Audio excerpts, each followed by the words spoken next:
out one of these is a dead stop. Well, we can always plug the heaters in and go out the top. The Tornado GR-1 is the bomber currently used by the Royal Air Force. It's got everything a bomber should have: range, speed and power. And it can deliver a devastating blow with pinpoint accuracy. Bomb's gone. Got a good load there. Okay. Now, finalizer now. Laser firing.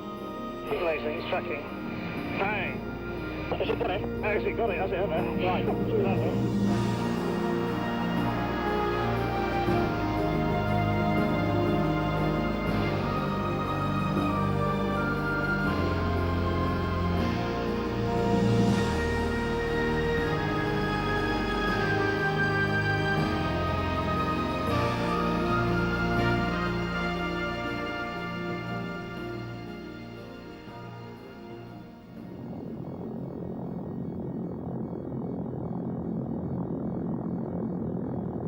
In 1914, German Zeppelins bombed England.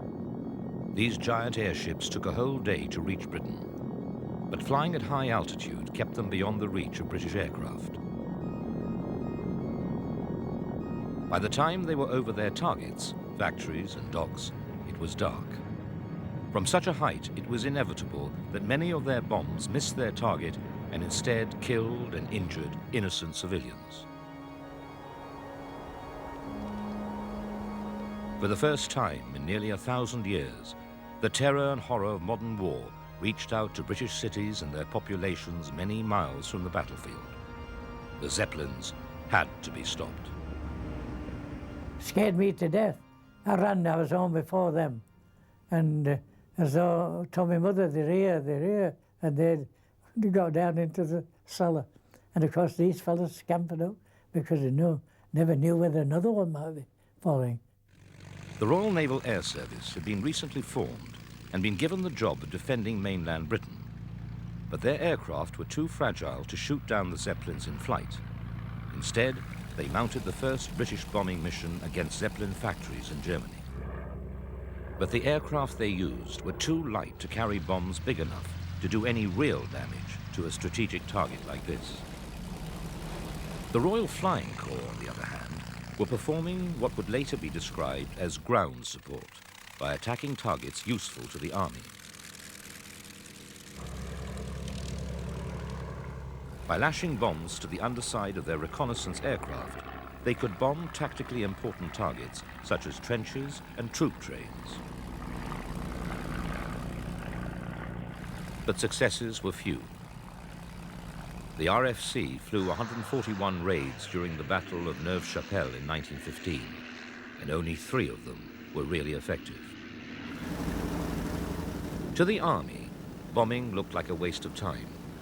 Spotting for the artillery was much more useful. The bombs were too light, the aircraft too small, and vulnerable to German fighters. The Royal Navy, though, believed that it could extend its strategic role with long-range bombers. The Admiralty wanted a bloody paralyzer to stop the Germans in their tracks.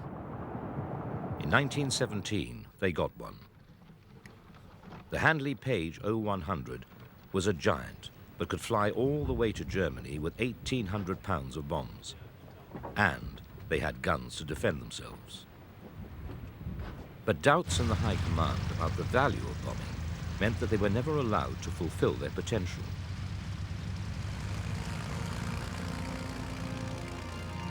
Then, in the summer of 1917, the Germans began to rain down bombs on London, this time from aircraft. The carnage caused public outcry. The heart of the empire was under attack. People felt defenseless. Inter-service bickering meant that neither the RFC nor RNAS could mount any substantial defense. The government had to do something. It did, and in April 1918, the RFC and RNAS were merged to form the Royal Air Force.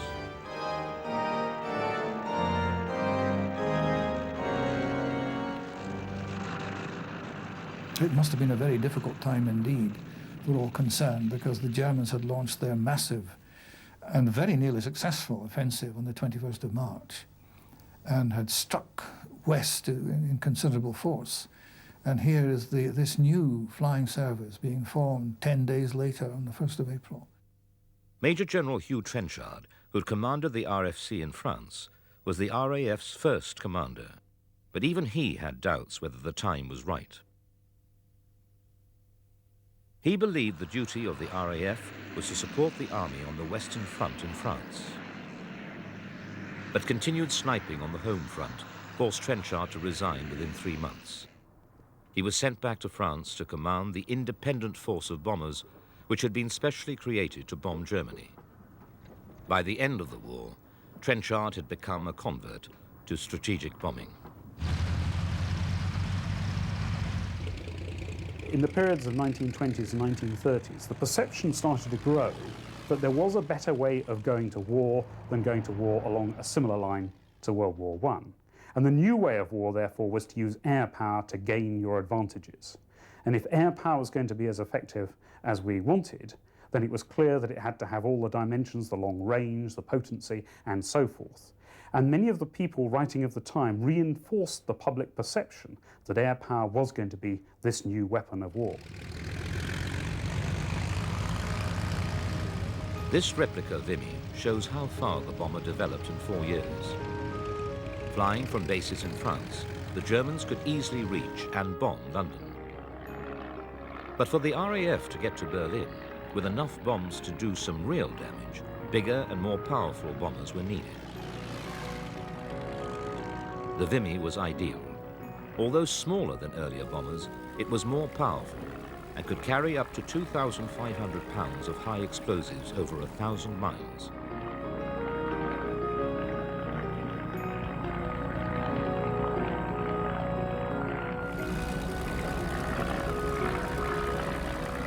The Vimy also helped to expand the physical boundaries of aviation.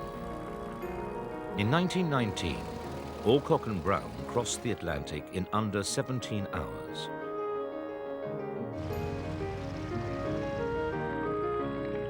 A few weeks later, Ross and Keith Smith flew to Australia in under a month.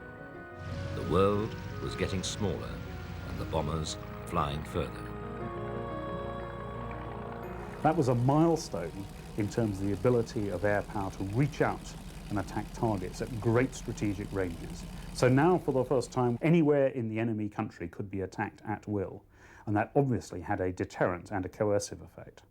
Even so, the Royal Navy still thought they ruled the waves, even though their mightiest ships, the dreadnoughts, had been confined to port in the last years of the First World War because they had become too expensive to risk.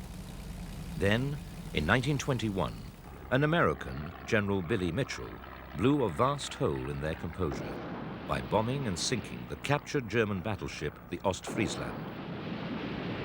The supremacy of the big battleships was over, as many navies around the world would find out in the next war. But it was now peacetime, so the armed forces could not expect unlimited amounts of money to develop new weapons. Aircraft were expensive, and the Army and the Navy were determined to keep their slice of the defense cake. Lack of investment meant that many elderly aircraft types would remain in service well into the 30s. Meanwhile, in the Middle East, the RAF had to use whatever aircraft it could get to carry out its policing duties. Light bombers, like the Hawker Hart, were proving very useful at controlling local rebellions. The aircraft could fly over deserts and mountains, drop a bomb, and be back at base in time for tea. These same operations would have taken the Army weeks, if not months, to complete on foot. The immense savings were just what the Treasury wanted, and so the RAF was given the job of policing the empire. The pilots had to get used to very different conditions.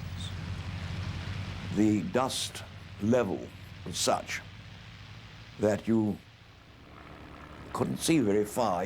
When you looked down, the dust was brown and the ground was brown, and it was very difficult to see what it was.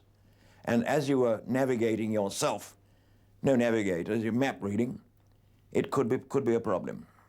The RAF was fighting rebel tribesmen who were unused to modern warfare, and had no way of combating aircraft.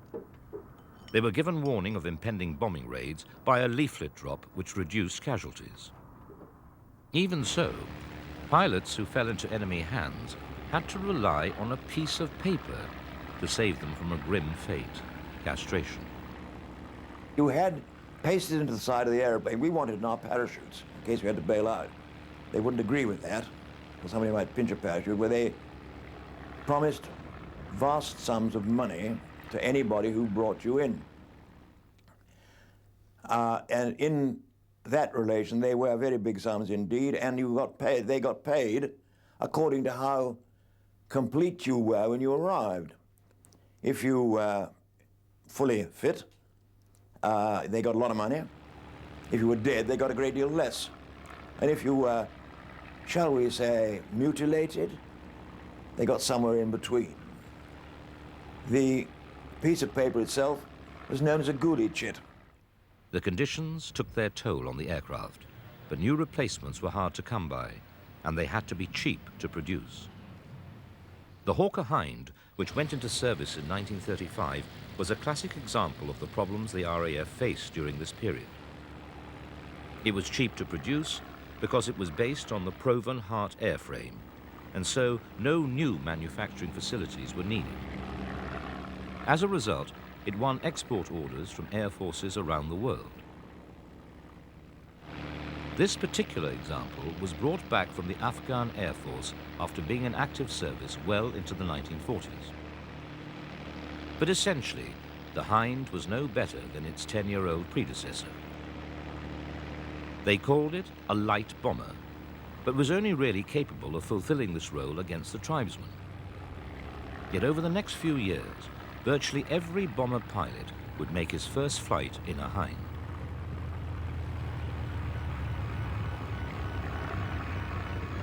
In 1933, war was in the air. Adolf Hitler walked out of the Geneva Disarmament Conference and announced that Germany would rebuild the Luftwaffe. This was in direct contravention of the Treaty of Versailles, which Hitler treated with contempt. The RAF began a frantic period of expansion. New monoplane bombers were built, the first of which was the Vickers-Wellesley. Barnes-Wallis designed this aircraft using a lattice arrangement called geodetics for the airframe. This made it lighter, which gave it the strength to carry much larger payloads than any other bomber. It had a huge wingspan, double that of the Hind, which gave it exceptional range. This was demonstrated when 3 of them flew non-stop from Cairo to Australia.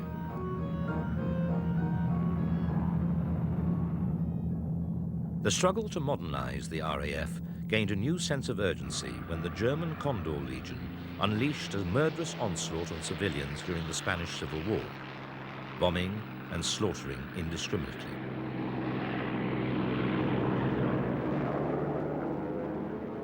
Well, essentially it reinforced the perceptions not only in the public mind but also in the minds of the air marshals that one could actually use air power now to go and influence the outcome of a war directly. And for the first time we started to see these developments that made people believe the next war would use bombing first and foremost, and military forces, surface forces, were going to be relegated to a second best option. The Legion was equipped with Germany's latest aircraft, and the crews relished their first taste of combat. The Nazi war machine was getting valuable experience. Barcelona and Guernica were torn apart by bombers, and any lingering doubts about the potency of the bomber as a weapon evaporated as these and other cities crumbled.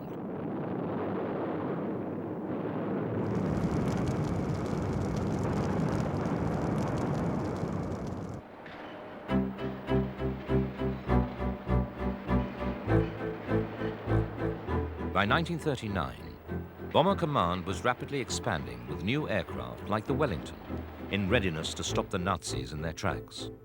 But it needed a vast influx of trained aircrew. Some would come from the Auxiliary Air Force, others from the newly formed RAF Volunteer Reserve. The rest from Britain's dominions and allies, Canada, Australia, New Zealand, South Africa, and Rhodesia. Many were being trained on Hind biplanes. But a lack of enough modern aircraft meant that at the outbreak of war, 17 out of the 55 squadrons that formed the front line had to be withdrawn to train the new recruits. On September the 1st, 1939, Germany invaded Poland. War was declared and Bomber Command went on the offensive from the first days. However, Hitler had at last agreed to sign a treaty which protected the German heartland from being bombed. Naval targets were not included.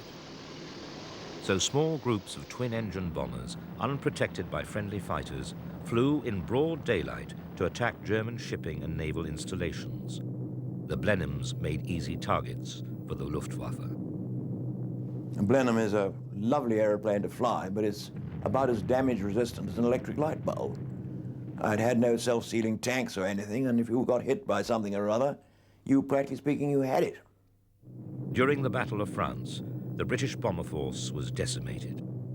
Even worse than the loss of aircraft was the dreadful loss of well-trained pilots whose experience would be sorely missed in the battles to come. I thought the Blenheim at that time, one of the most wonderful modern bombers of the day, little did I realize that it was rapidly becoming obsolescent, and the type of operations that it was being sent on were incurring very heavy losses.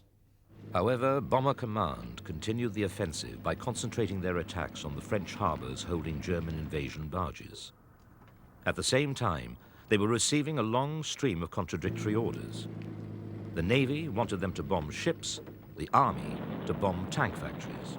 Nobody could agree what targets they should hit. Later attacks concentrated on the invasion fleet in the coastal targets and also Wilhelmshaven, and they were relatively successful. But there was one problem, and the problem was that the loss rates by attacking by day were going to be unsustainable. Therefore, a decision was taken quite early on that we would have to switch to night operations. Now, unfortunately, when you navigate by day, you can, of course, map read your way to the target. When you navigate by night, you have to use astro navigation, which is inherently unreliable. One other type of operation undertaken by Bomber Command during 1941 was that of circuses. We were used very much as bait for fighters. We would perhaps go with a large fighter escort over northern France at about 8,000 to 9,000 feet, perhaps a dozen of us to bomb a target in northern France, the idea being we were the bait to get the German fighters up. Forcing the Germans to defend themselves meant that fighters were prevented from reaching the Eastern Front, where they would have been crucial in the war against Russia. 1942 was a vital year for the whole future of Bomber Command and its strategic offensive. Air Marshal Sir Arthur Harris was appointed its new commander-in-chief. He was a natural leader whose force of personality brought respect and dedication from all ranks. Air Marshal Harris, Chief of Bomber, faith in the power of the heavy bomber to destruct the enemy's vitals. That faith is now being justified. He had a paltry force of about 500 bombers, of which no more than 250 were serviceable at any one time. And his experience at group level had taught him that precision bombing with large formations of aircraft was simply not possible. His views were backed up by a report prepared in the autumn of 1941. It concluded that only 8% of aircraft on previous raids had actually bombed within a 75 square mile area around the target. Yes, it was deadening, really. You knew that you were perhaps close to the target because you navigated as best you could, but you knew that within 5 miles or so you're hopeless. And in fact, the most damage we did to the German war effort was killing their cows in the fields around. Also, the growing strength of German night fighters and anti-aircraft batteries made the job hazardous in the extreme. To cap it all, casualties on previous operations had left the command woefully short of trained crews. But the bomber offensive had to continue. At this time, it was the only way that Harris had to wage war against Germany and provide support for the Russian armies on the Eastern Front and hard-pressed Allied troops in North Africa. He saw it necessary to go and bomb the German economy. But because of the inaccuracy of his bomber force, the only way in which he could bomb anything profitably was to go against the centers of population, which contained all the factors of production, the labor, for example, the industries, for example, and the lines of communication, for example. And by bombing the center of a city, he was going to get all those factors of production. Now, he believed that if you took out 60 of the critical cities in Germany, you would bring Germany to its knees. And indeed, had the Germans not taken countermeasures, there are strong grounds for thinking he would have been right. Production will now cease and no more of these grand old warriors will be built. The equipment situation was already being improved by the delivery of 4 engine heavies with greater range and bomb load. The Lancaster was undoubtedly the finest bomber of the war. It had a normal payload of 14,000 pounds, 3 times the load of a Wellington, and could be adapted to carry the enormous 22,000-pound Grand Slam bomb. It had the range to penetrate deep into German territory and attack targets that had previously been unreachable. And its Merlin 20 engines gave it enviable speed and reliability. The Wellington and the Stirlings were operating over the other side at about 10,000 feet. And we could make 15,000 feet with a full bomb load. So whether it was true or not, it seemed to us that the higher, the fewer. And mind you, the flak could get up there, but obviously the errors in aiming and so on were that much safer. The Lancaster's baptism of fire was a raid on Augsburg on the 17th of April, 1942. The aim was to damage the MAN diesel engine factory.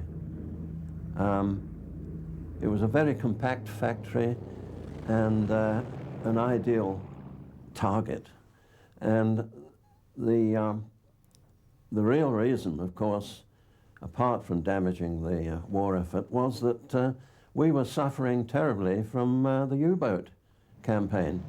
And we weren't far from starvation.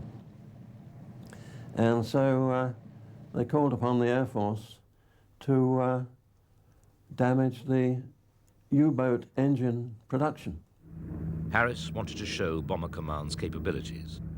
It was the first deep penetration raid into Germany, and to prepare, the crews completed a week's low-level flying training. But nothing could prepare them for the shock they would receive at the briefing when their target was revealed.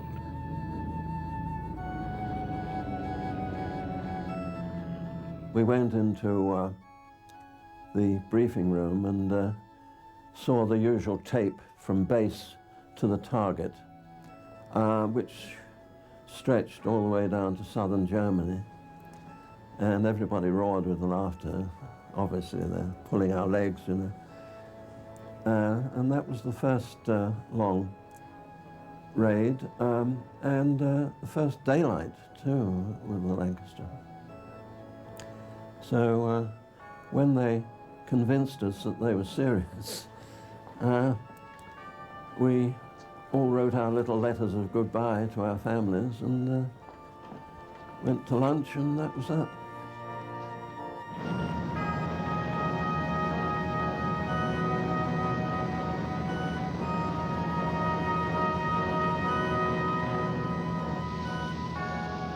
The mission lived up to their fears. Of the 12 Lancasters that took part, only 5 returned.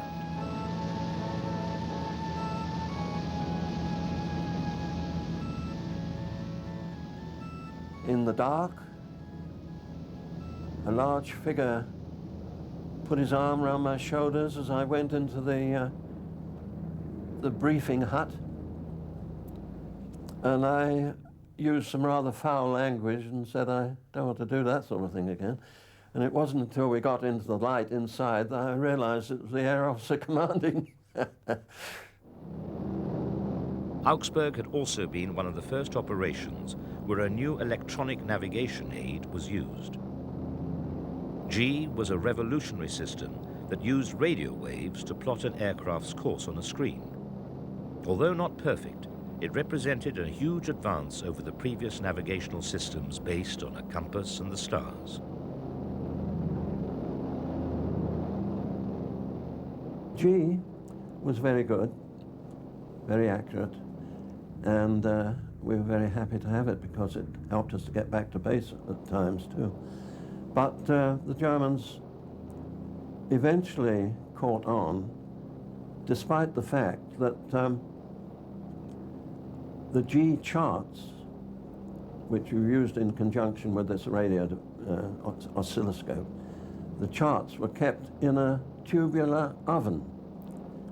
And if you were in any danger of crashing or landing over the other side, you pressed a button which would cause these charts to burst into flames. But obviously the Germans did get onto it, and they began jamming. But Harris believed that the quickest way to destroy Germany's war effort was to hit it with as many bombers as possible. On the night of May the 26th, 1942, over 1,000 bombers, virtually every serviceable frontline and training aircraft and bomber command, dropped nearly 1,500 tons of bombs on industrial facilities around Cologne.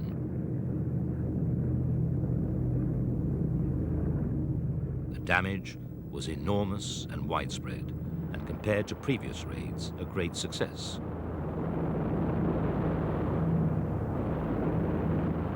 However, flying in pitch black meant that identifying targets for such large formations was a problem. The answer was the Pathfinder Force. Formed in August 1942, their role was to locate and mark targets by dropping colored flares. The introduction of the Mosquito bomber gave the Pathfinders the perfect aircraft they needed for the job.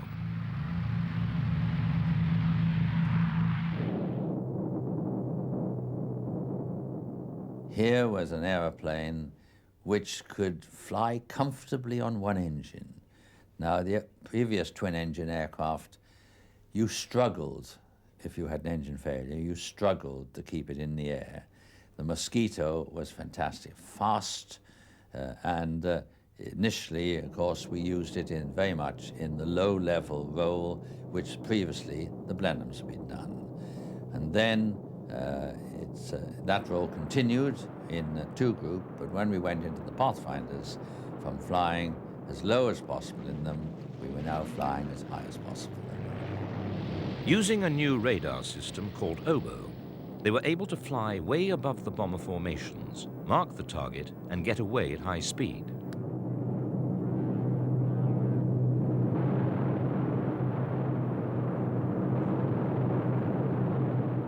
America had joined the war in 1941. They were now sending over hundreds of bombers and thousands of aircrew to join the bombing campaign. By early February 1943, Bomber Command had been given new orders from the combined chiefs of staff. The progressive destruction and dislocation of the German military, industrial, and economic system, and the undermining of the morale of the German people to a point where their capacity for armed resistance is fatally weakened. For 4 months, Germany's industrial might was attacked by the Americans by day and Bomber Command at night. During the Battle of Hamburg, the largest port in Europe, a lethal cocktail of high explosive and incendiary bombs was used for the first time. Virtually the whole of the city was wiped out by a raging firestorm, killing 40,000 citizens.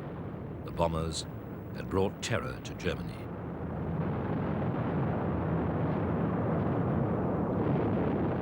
The last of the major targets for 1943 was the great prize, Berlin. But here, the campaign faltered. Over the period from December to March, 600 aircraft were lost to the German capital's strong defenses, almost all of them Lancasters. Throughout that year, Bomber Command lost 3,000 aircraft and 20,000 crewmen.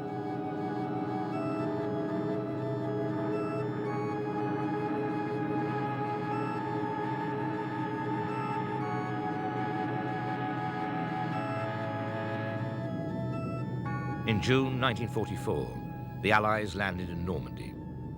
Bomber Command provided much-needed support to the liberating ground forces as and when they met with stiff opposition.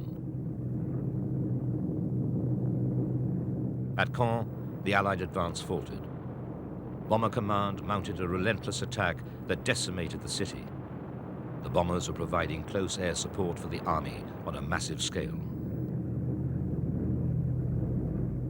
After Normandy, Bomber Command resumed the offensive with Germany's oil industry in its sights. By now, round-the-clock raids had been firmly established in tandem with the US Air Force.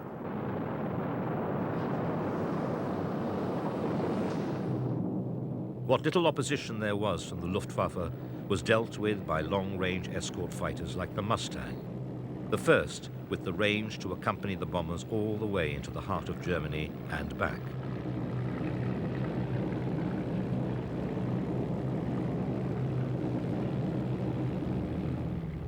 The bombing campaign had achieved its awesome potential to cause destruction on a massive scale.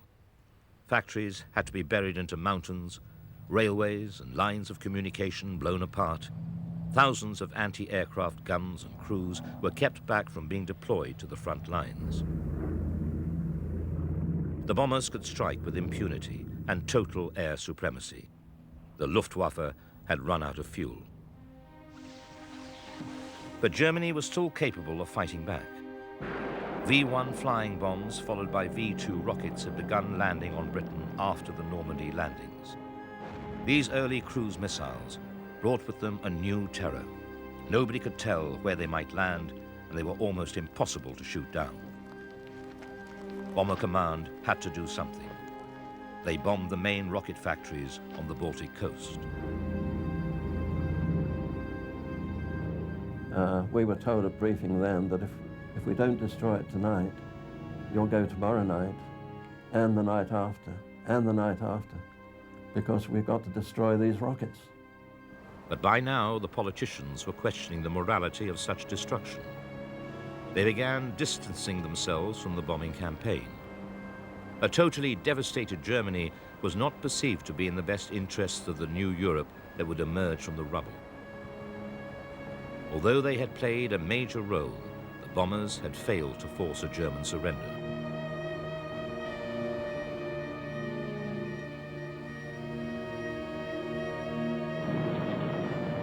Then, on August 6, 1945, a single American atomic bomb was dropped on Hiroshima.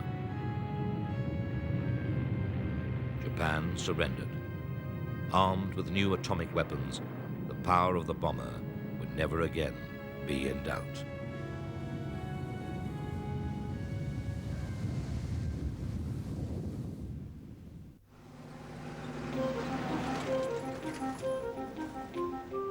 In 1945, with Britain massively in debt, the Labour government ordered wholesale cuts in the armed forces.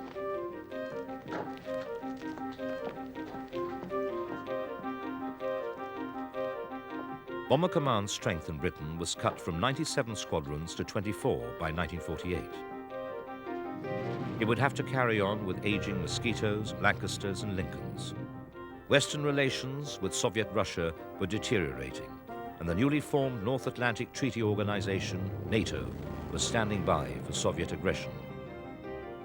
News of the Soviets' detonation of an atomic bomb reverberated around the world. Soon afterwards, with Russian support, the North Koreans invaded South Korea. The world was at the brink of another war, and so a massive Western rearmament program began. With no aircraft capable of delivering an atomic bomb, the RAF bought B-29 heavy bombers from America. Renamed the Washington, the B-29s did not impress the RAF.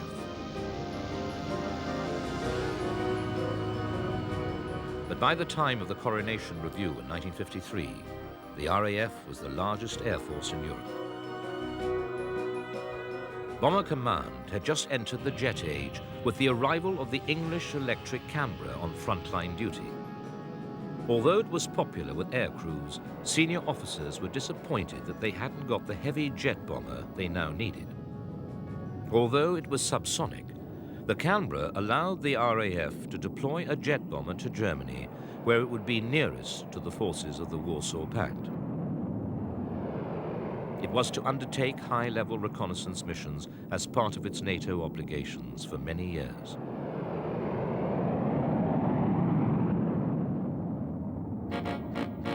But it was the V-bomber that put the RAF firmly back on the world map.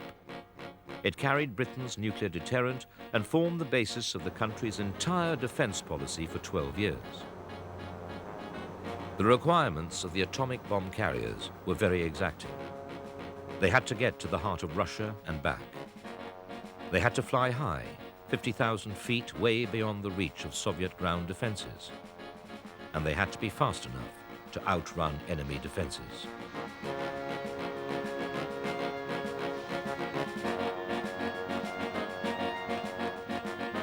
The first of the V-bombers, the Vickers Valiant, entered service in 1955. Within 2 years, 4 squadrons had been equipped. Deployed in the Suez Crisis in 1956, Valiants dropped conventional bombs on Egyptian airfields. But the V-Force was dealt a massive blow when fatigue problems were found in the Valiants. The damage was too expensive to repair, and within 2 months, the Valiants were scrapped. The real power of the V-Force was revealed with the arrival of the Avro Vulcan and the Handley Page Victor. The delta-winged Vulcan was one of the most awesome aircraft ever to serve with the RAF. The Mark B-1 entered service in 1957.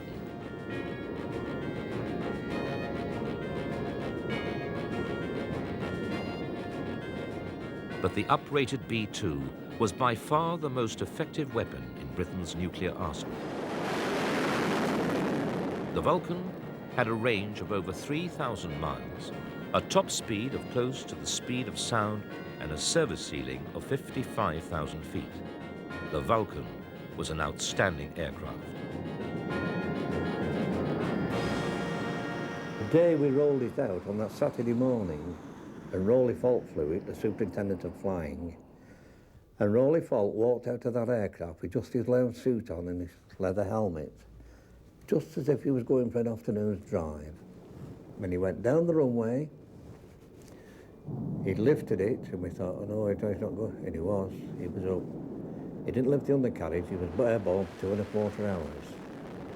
Now that 2.25 hours that he was airborne, he stopped the whole of the traffic in the Manchester area. They'd never seen anything like it, because, you know, it was a great Delta bomber, you know. They'd seen the little ones flying, but not a big one like that. They all thought they were being invaded from outer space. Their telephones were red hot, police cars were tearing about, this, that, the other, because it was all kept hush-hush. We'd kept it shut up down there. He came back, he landed it, and he just got out, and he walked, and we all clapped him, and he just raised his hand, he just walked away as if he'd just been out for an afternoon's drive in a Mini Minor. The graceful crescent-winged Victor was the last V-bomber to enter service and the most adaptable. It had an enormous bay which could carry up to 40,000 pounds of bombs. The Victor would remain in service for many years and was indispensable as a tanker for air-to-air refueling of other aircraft well into the 1990s. However, the Soviet Union had also developed its technology to the point that they now have the capability to launch preemptive strikes against the West.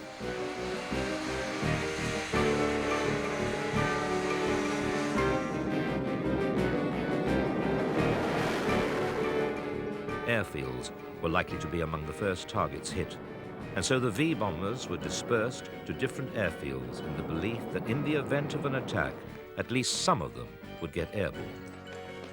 And because nuclear war would probably come without notice, the quick reaction alert was developed.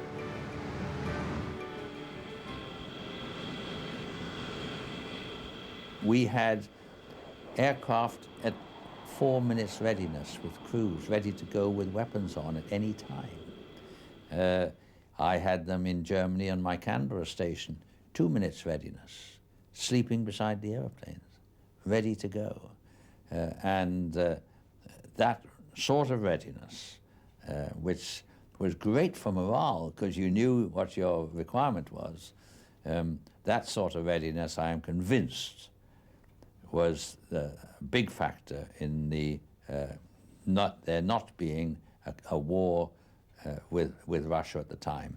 At the times of the Cuban crisis, I commanded RAF Bruggen in Germany.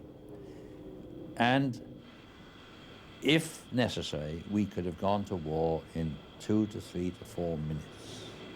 The aircraft were modified so that all the electronic systems and the 4 engines could be powered up from a single button. With practice, the V-bombers could be airborne in 4 minutes on their way to Moscow. The V-force had to carry their nuclear weapons all the way to the target. But the Soviet defenses would be tough to get through, so thoughts began to turn to bombs which could be released hundreds of miles away and then fly on to their targets. American Skybolt air-to-ground missiles fitted with British nuclear warheads seemed like the solution. The V-force would be able to launch them on Moscow from up to 1,000 miles away. Then the Americans cancelled the Skybolt project. So the RAF bought Blue Steel missiles from Avro instead. Although it was British-made, Blue Steel was second choice to Skybolt because aircraft had to be 800 miles nearer their target before the weapons could be released.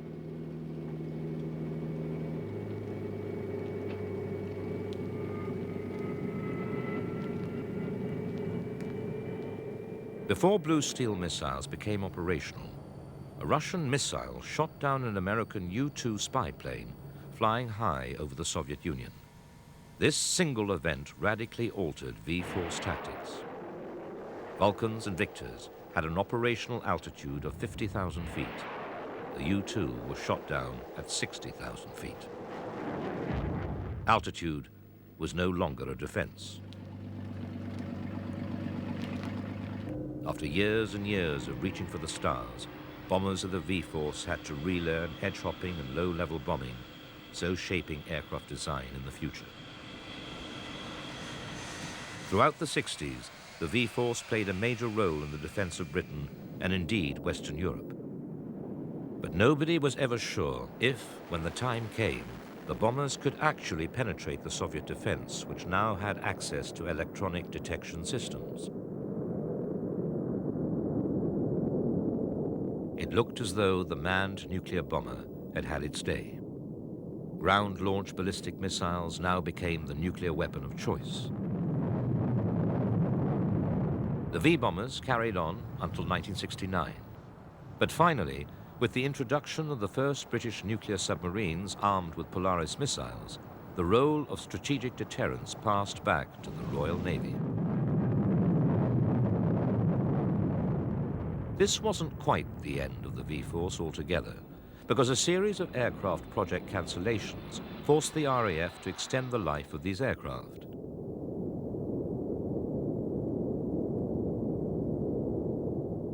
The most far-reaching of these cancellations was that of the TSR-2. Designed as a replacement for Canberra, it was made by BAC, an uneasy alliance formed by the merger of English Electric, Vickers and Bristol.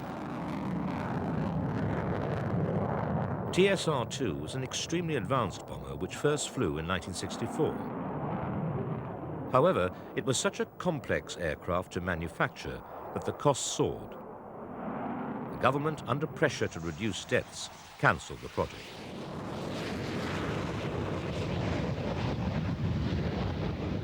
This was a major blow to the RAF. Huge development costs had already forced the government to delay or cancel other new aircraft, and now its principal strike aircraft had been shot down in flames. American pilots who'd flown it said, if only you'd stop this business of not invented here on both sides of the Atlantic, we could have built the TSR-2 in quantity, and you invent the damn thing. Just like you invented radar, we developed it. The farce went on. The government placed an order for the American F-111, and then cancelled that too. Fortunately, the Navy was reducing the size of its aircraft carrier fleet, and so their Buccaneer aircraft were transferred to the RAF. Ironically, the RAF had rejected Buccaneers some years previously as they'd been expecting TSR-2. Now, they were getting second-hand ones. The Buccaneer turned out to be ideally cast in the ultra-low-level strike role. It flew under the radar umbrella, hugging the ground and withstanding the tremendous buffeting at heights of less than 200 feet.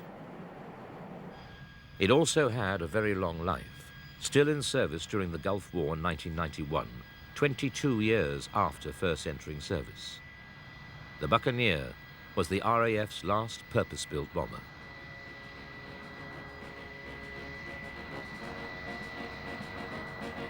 In 1968, Bomber Command was merged with Fighter Command to form Strike Command.